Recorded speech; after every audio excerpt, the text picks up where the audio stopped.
is need, love will find a way.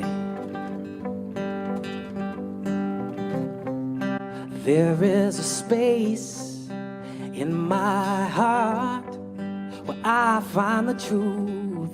I find me and you, a truth beyond what you may see now. But when we are one, we bring more good about.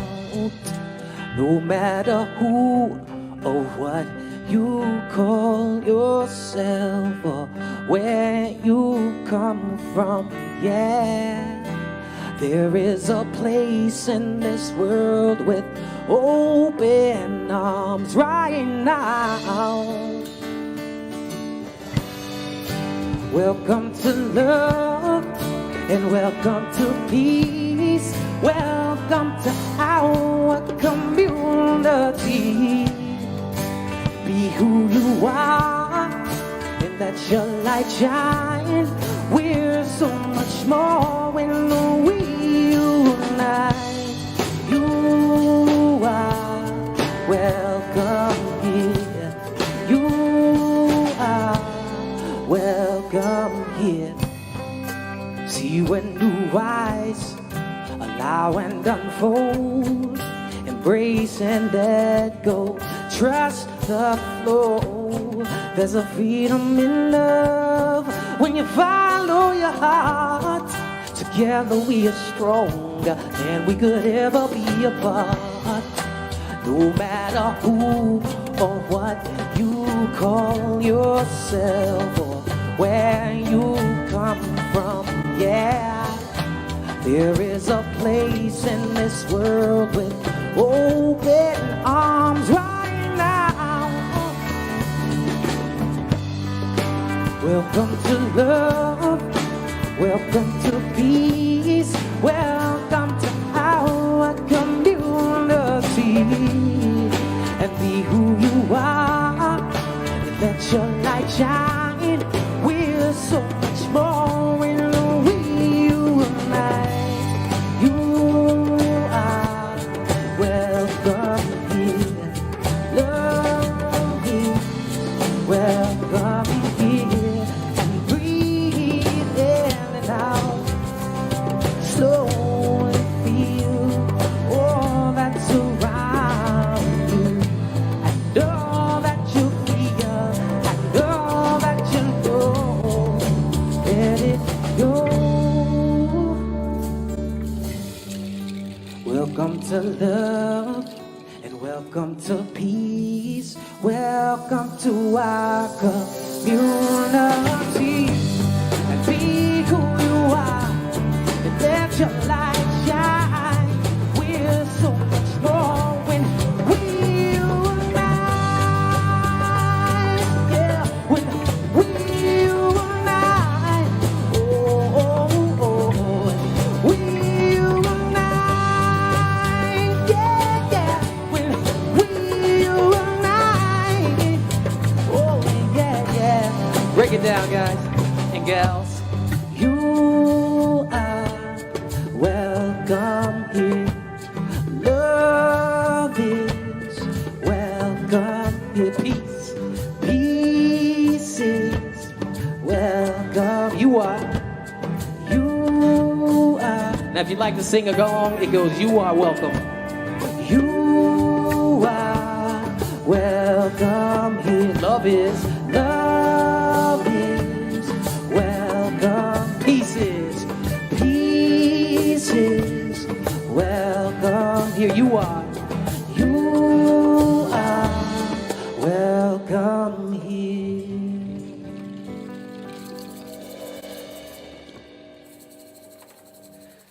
Good morning and welcome to the Center for Spiritual Living. Such is the nature of life, that all it asks and all it wants is the opportunity to appear, and you are that opportunity, and so am I, and so it is. So I trust on this wonderful Christmas morning, and probably pretty chilly where you are. By now you have some presents opened and some hot coffee going and some crazy Christmas breakfast that you don't do any other time of the year. Who knows what's up? We all have our own ways of doing Christmas morning. It's a special day. It's an exciting day. There's always such anticipation.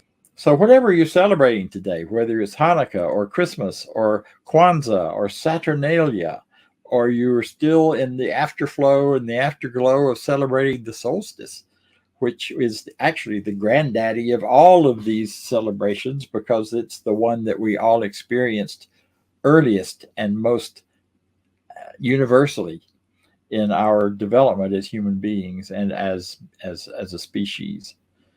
So whatever you're celebrating, we celebrate you and we celebrate your holiday with you. Glad you decided to use some part of it here to be with us. And we honor you. We honor whoever you are, whatever ethnicity you belong to, however you self-identify. All of those things work, and they are also right and true. So thank you. And now if you listen up, you'll hear from our practitioners as they tell you about our Declaration of Principles.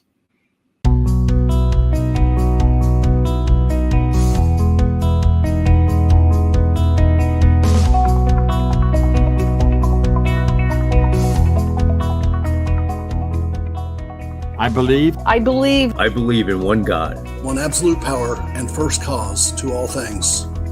I believe that this power is perfect love and creates out of a desire to express love. I believe all thought is creative, and how I choose to think creates my personal experience. I believe in the unity of all life and the immortality of the individual soul, forever unfolding. I believe in the eternal goodness, the eternal goodness of God, the eternal loving kindness, and the eternal givingness of God to all. And so it is. And so it is. And so it is.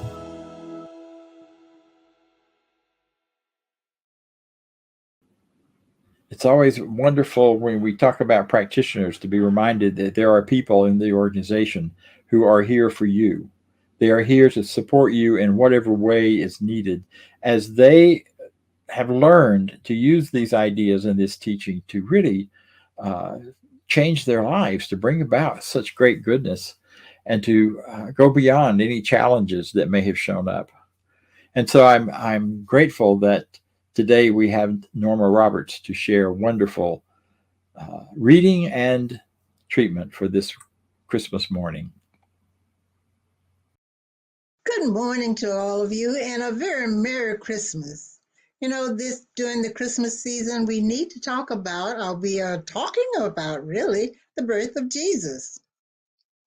Luke chapter 2 says, "And it came to pass in those days that a decree went out from Caesar Augustus that all the world should be registered.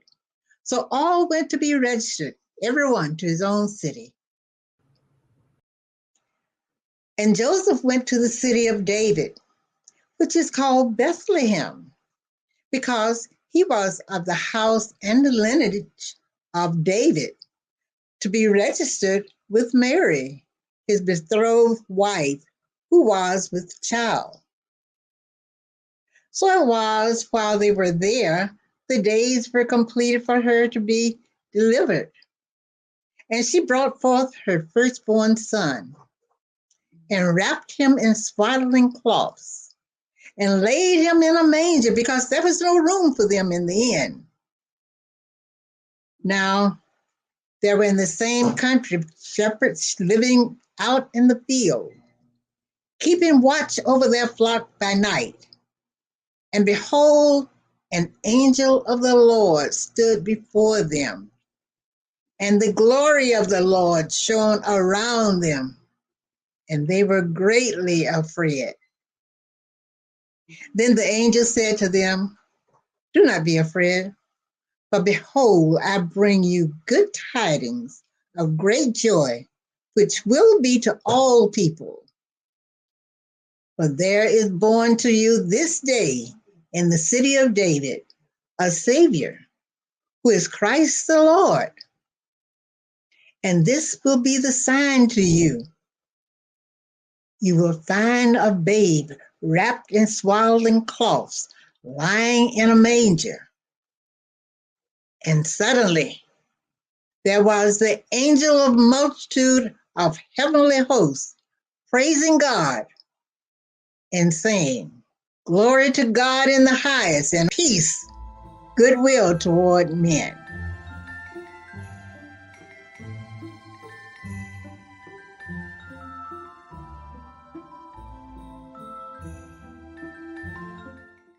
Hi, everyone. My name is JD Martin. And I'm Jan Garrett, and we're so happy to invite you to our fireplace room, where you can see things are quite decked out. We even have a pine cone wreath up here.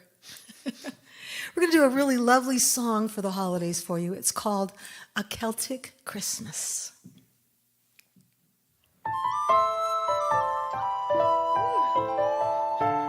I love that penny whistle.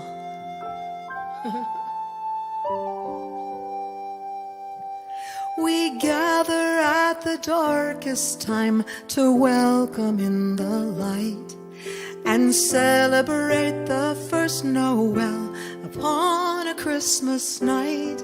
So deck the halls with boughs of holly, lightly falling snow. We'll fill with light this silent night and let the old year go.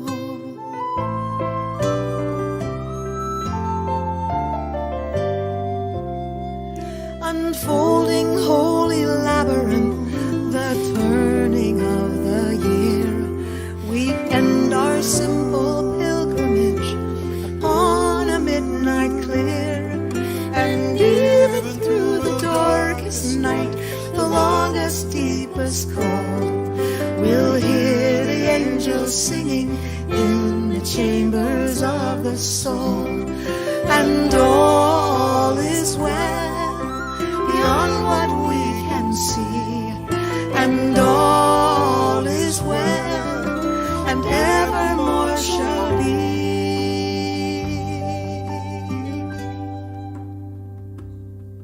And everyone we've ever loved is still alive and well.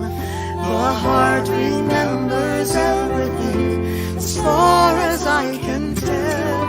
And all our fondest hopes and dreams are loving us so much that time bends over backwards to make sure we keep in touch.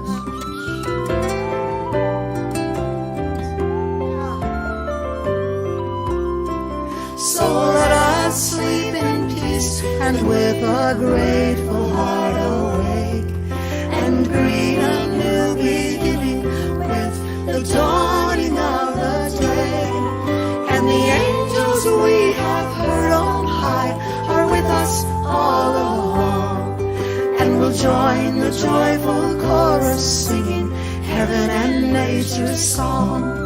And all is well beyond what we can see, and all is well, and evermore shall be.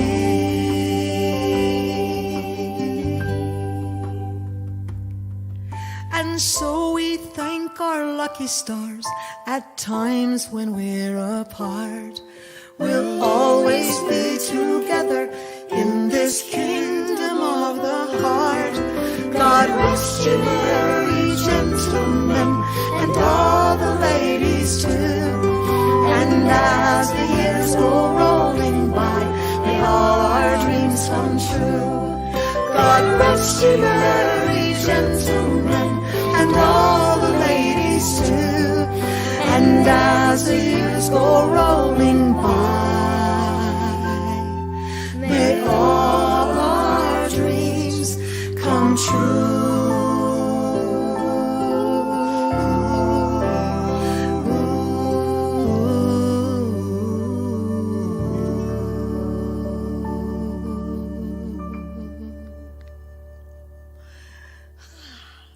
Happy holidays. Thanks, you guys. Thanks so much. Have a lovely holiday.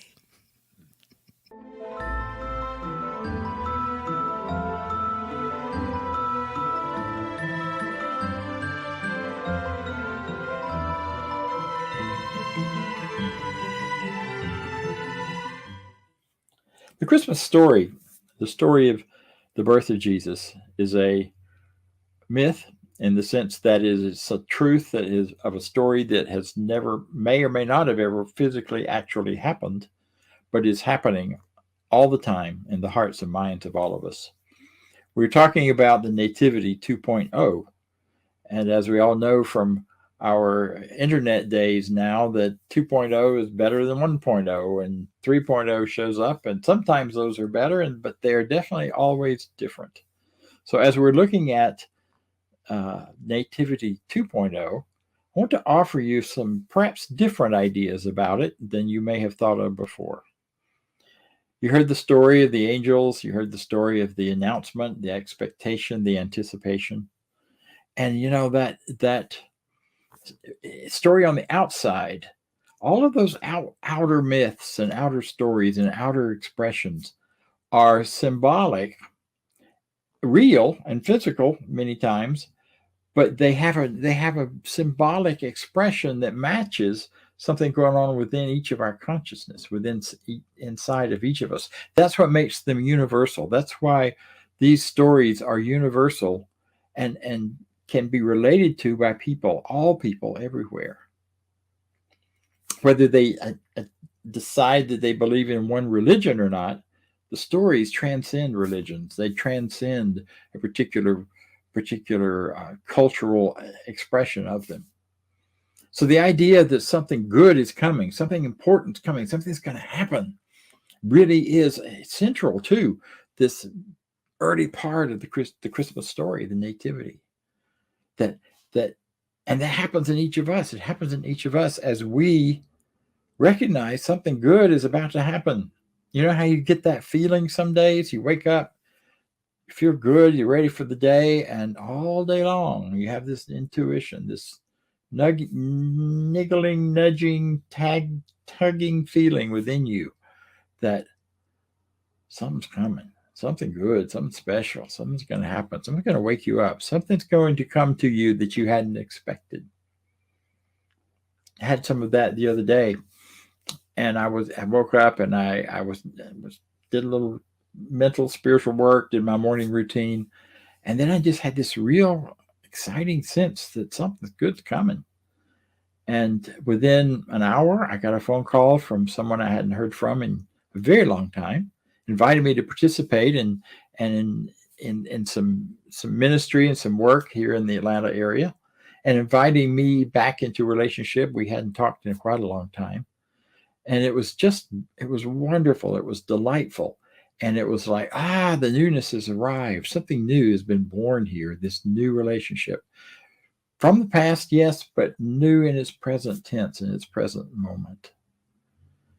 So that announcement by the angels that, something's coming, telling the shepherds, look out, behold, pay attention, because something good has landed over in Bethlehem, and you need to go find out about it. Later in the day, I got a call from someone else, a dear old friend that's a prayer partner, and we chatted and talked and prayed together. And, by the end of the day, I was filled up and happy. Had a great, wonderful, restful night because I'd had a wonderful day. So these kinds of things get telescoped by our inner selves, by our consciousness, by our intuition.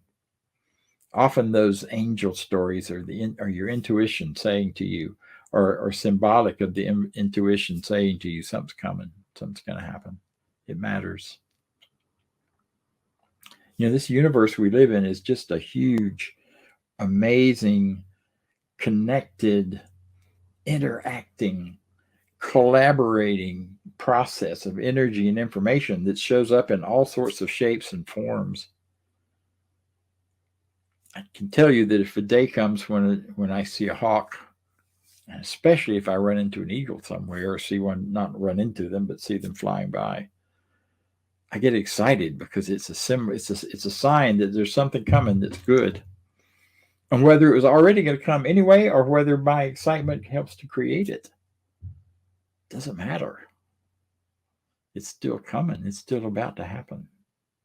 Because there are messages and there's connecting and realities way beyond the visible, way beyond the apparent. And that's a lot of what this whole nativity story is about. You know, the story goes on that Mary and Joseph, when they went down to register to pay their taxes, basically they had nowhere to stay in Bethlehem because the place was packed with all of the people coming back there who were of the house of David to register. And so they stayed in an inn. But there was no room in the inn. So I'm not quite sure where they stayed. But there was room in the stable in the inn for Mary and for the birth of the Christ.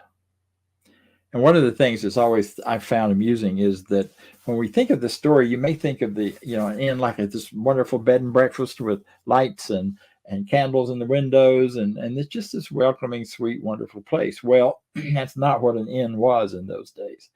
An inn was an open space with some kind of barrier around it, either brush and thorny bushes that could not easily be gotten through, or walls, or some sort of barrier. And they had guards around them. And the inn, the safety was that because of the problem with thieves in those days, and especially against travelers, if you stayed at the inn, you got inside that and you pitched your tent, slept like you always did on the ground, and you will be okay because you were safe, because you were protected. So this whole idea that there was no room there raises that issue was where were they safe? So they were safe in the stable, in the manger. That's where Jesus was placed. Well, the stable was the only part of an inn that was closed in. There might have been a little hut there for the owners and maybe some of the guards to take a break and stay in. But the stable was the one place that was sheltered and protected, so that offering it to Mary and Joseph was not putting them out in the barn. You wouldn't think of putting one of your friends in the barn if they came to stay and you put them out in the shed out back. That's not what that was. They were being offered the best place to stay, especially for someone about to give birth, which was closed in, it was sheltered, it was warm, it was safe. Safer than being out in the inn itself. So these wonderful things that happen inside of us, these ideas that are born and birthed and start to show up, they aren't tossed out into the shed. They aren't put aside as if they aren't important. No, they're put in the place of greatest importance in our minds. They come up and you find it and you nurture it and you think about it and you feel it. Jesus was put in the manger in the place of honor, in the place of protection, in the place of most high regard, which is really pretty wonderful when you think about it. It changes the story a little bit in terms of how you may have thought of it. Poor baby out there in the barn. No, blessed baby, blessed truth, blessed new idea, blessed goodness within you, held in the sacred space. You know, we say in this teaching, in a world of oneness where everything is connected and there is really only one great power that we all live in, and each live and move and have our being. You are the center of that universe. That manger was the center of that inn. It's where the animals came to eat. It's the place that nurtured so much. And that's what we do with new ideas. We bring them into that place of privacy, of care, and we nurture them and we guide them and we listen to them and we let them inform us and we grow. The other part of the story that comes later, and if you get real technical, probably didn't happen until quite a while later, was the appearance of the wise men. They saw the star in the east. They saw the light and they followed it. You see a light, you get a good idea and you follow it. So they followed that and they came to the place in Bethlehem when the light was shining above it.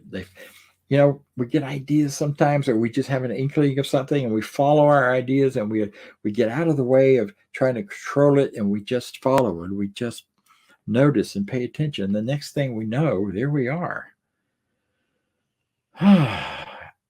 We've arrived. They arrived. They found the babe lying in a manger. Yeah. And so they came. They were the bearers of great wisdom. It's also an interesting little twerky tidbit that we always talk about the three kings or the three wise men. Nothing says that they were kings, and nothing says there were three of them. There were three gifts, but not three people. So there could have been a whole horde of brilliant astrologers who had studied the stars and followed it to this point. So you don't know. It isn't about the numbers at the beginning of a good idea, the beginning of the idea of finding yourself, loving yourself. It could be many people contributing to that, or it could be one or two. One of the years, a number of years ago now, after my stepfather passed away, and Father's Day came along, and I was feeling kind of down because I didn't have anybody to wish Happy Father's Day. So I made a list of all of the men in my life who were older, who had fathered me in one way or another, given me a good idea, given me love, support, shelter, all those things we think of fathering to be. And the list was quite long. I was overwhelmed with gratitude. I am, as I talked about it.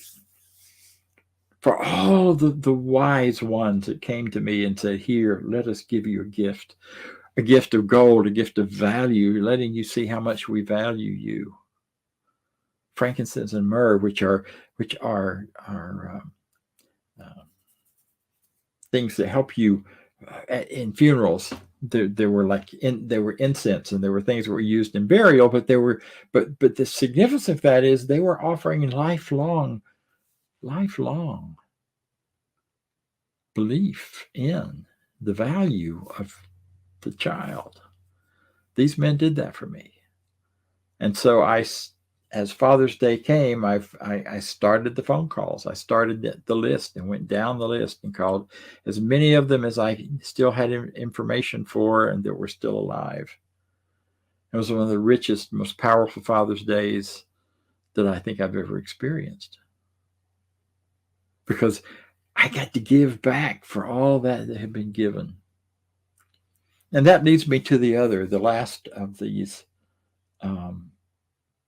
significant symbologies from the nativity story. It is the story of the birth of a child. The story of a birth of the child within you, the child that you are, the divine child that you are. Now, that may be hard to put your head around to start with. I'm divine child? You betcha. You see, we are all expressions of this divine energy and power, which takes shape and form and shows up as every part of creation, including you and me. We may not see or recognize how good we are, how divine we are, how lovable we are. The idea at this time of year is inviting you to celebrate that divine perfection, that divine goodness, that divine love that you are. 100% and absolutely. And as you do that, you feel the joy. I feel the joy talking about it. I get tickled. I can't keep from laughing or giggling, because that child is alive and well in each of us. And for many of us, it has been closed over and protected and shut down and hidden because of experiences in childhood or experiences in other places. where it didn't seem safe or okay. But what the Nativity is telling you is it lives and it's birthed in that place of absolute safety. In the manger, in the center of the universe, surrounded and protected by walls that keep out the cold and let in the warmth, that surround you with animals and people of all types and sorts that ever have been.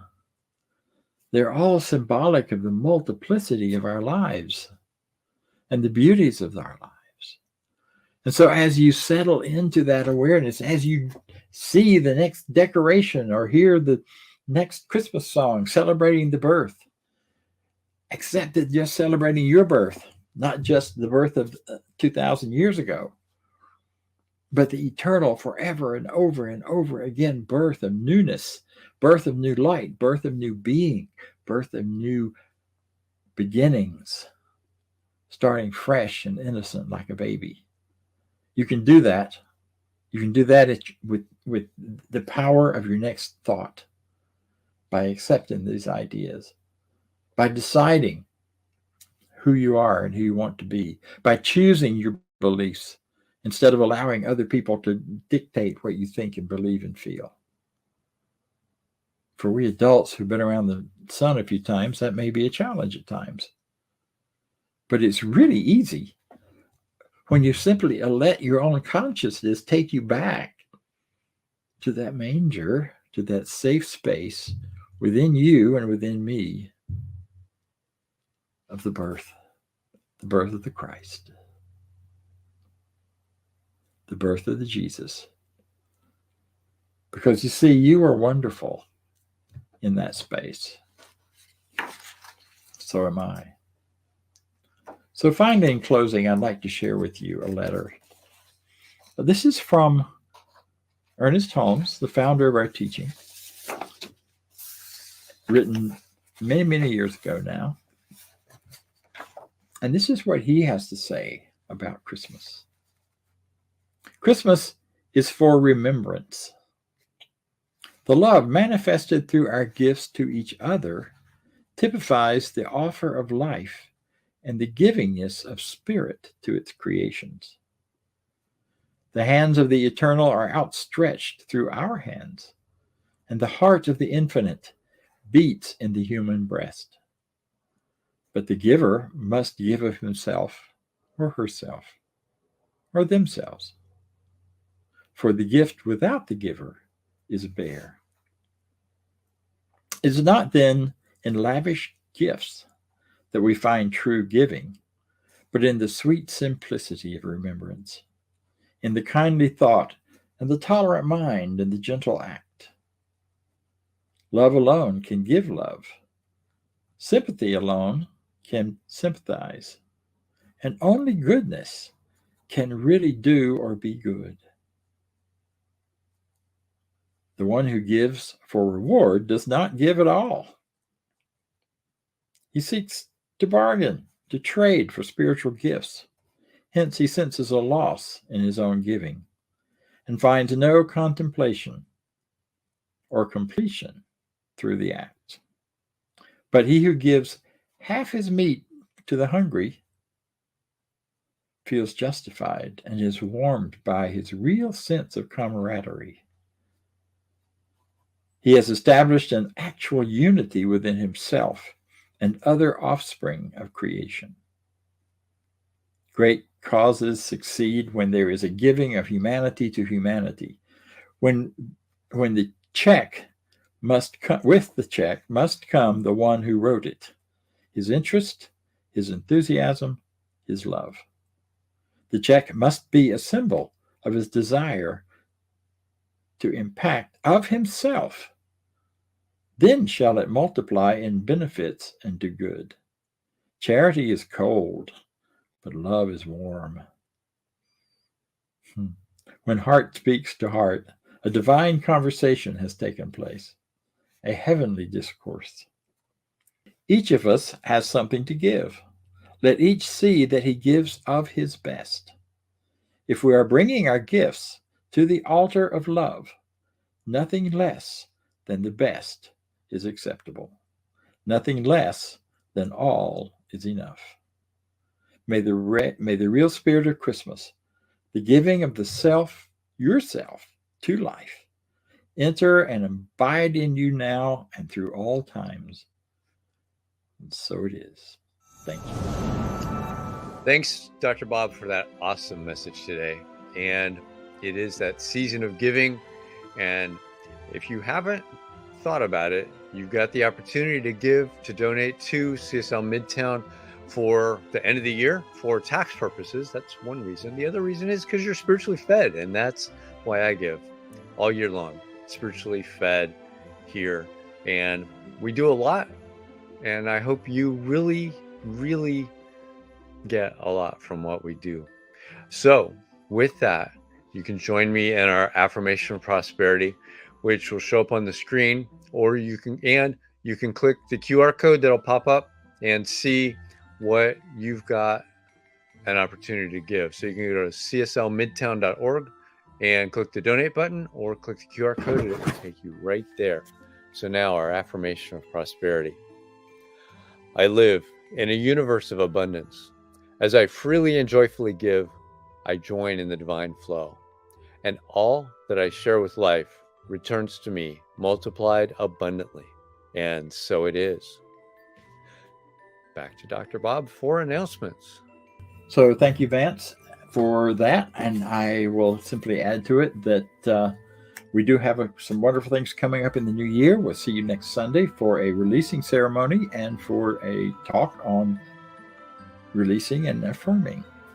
Also, later in January, we have our next certified class, which will be Prosperity Plus 2.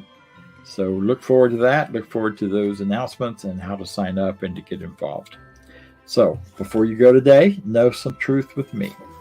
This is our closing affirmation of life. I leave this place now knowing something better than I knew before. I go forth into the world with a heart full of love and a mind full of good sense. I look at the world in a greater way, knowing that I have within me everything I need to create the life I desire. I give thanks for this understanding, and I am grateful for the spirit of life that lives through me. And so it is. Thank you. See you next time.